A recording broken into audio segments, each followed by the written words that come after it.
اور ख़वातीन और हज़रात, यहाँ पर आपको बताते चलें कि शहर कायद के मौसम के हवाले से महकमा मौसमियात ने बड़ी अच्छी खबर सुना दी। आपको बताते चलें कि कराची शहर का मौसम आज कैसा रहेगा, कहाँ पर बारिश होगी या नहीं होगी, इस हवाले से महकमा मौसमियात ने क्या अपडेट जारी की है, आपको बताते हैं। वीडियो में आगे बढ़ेंगे, लेकिन अपने नाज़रीन से गुजारिश भी करेंगे हमारे चैनल को सब्सक्राइब करें, वीडियो को लाइक करें और घंटी के निशान पर क्लिक करना मत भूलिए, ताकि आपको आने वाली मज़ीद अपडेट्स भी टाइम पर मिलती रहें।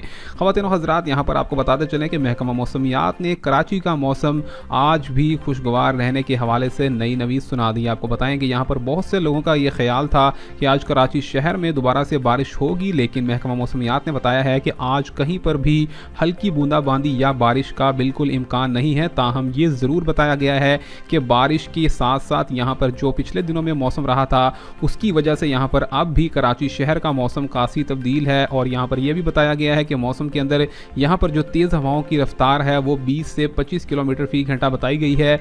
तेज़ समुद्री हवाओं की वजह से कराची शहर का मौसम आज खासा ठंडा रहेगा, जबकि दर्जा हरारत यहाँ पर 36 से 38 डिग्री के दरमियान होगा। आपको बताएं, रात के औकात में कराची शहर का दर्जा हरारत 29 से 31 डिग्री के दरमियान देखा गया, जो कि खासा कम रहा और कराची के शहरियों को काफ़ी ज़्यादा गर्मी के बाद राहत का मौका मिला है। ख़वातीन और हज़रात, आपको बताएं कि आइंदा आने वाले 24 घंटों में कराची में कहीं भी बारिश नहीं होगी, जबकि मौसम खुशगवार रहने का यहाँ पर मुकम्मल तौर पर इत्तलात मौसूल हुई हैं। मिलेंगे नई अपडेट में, तब तक के लिए अल्लाह हाफ़िज़।